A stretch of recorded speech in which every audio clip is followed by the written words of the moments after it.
Ignoring everyone's attempts to stop him, the black man dove straight into the ocean. The officer ordered his immediate capture, but he swam so fast that no one could catch him. This took place at a U.S. Navy base where racial discrimination was rampant. White soldiers were allowed in the water 6 days a week, while black soldiers could only swim on Tuesdays. But Jack wanted to break that rule.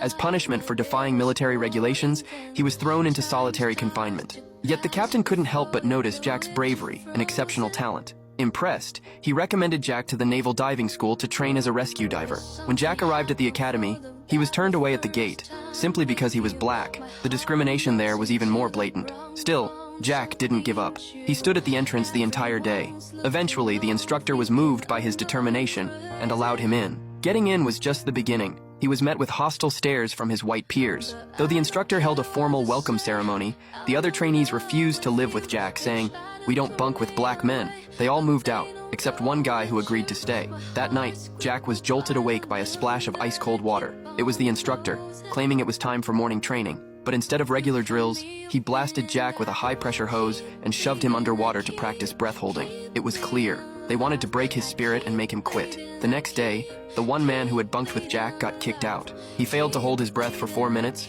and was immediately dismissed. Jack felt deeply responsible. Then one day, during an underwater welding exercise, something went wrong. Jack volunteered to go down with another teammate to rescue those in trouble.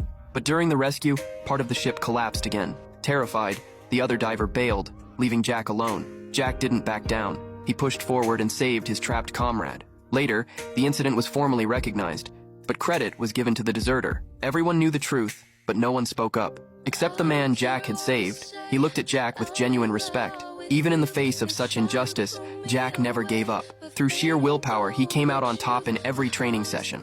Then came the news. Jack's father had passed away. For the first time, Jack broke down. He went to a bar, just wanting a drink. But the bartender took one look at his skin and said, "We're out of liquor." Another soldier told him to get lost. Even the instructor stepped in, saying, "You're not welcome here." That's when Jack had enough. He stood up and challenged the instructor head on.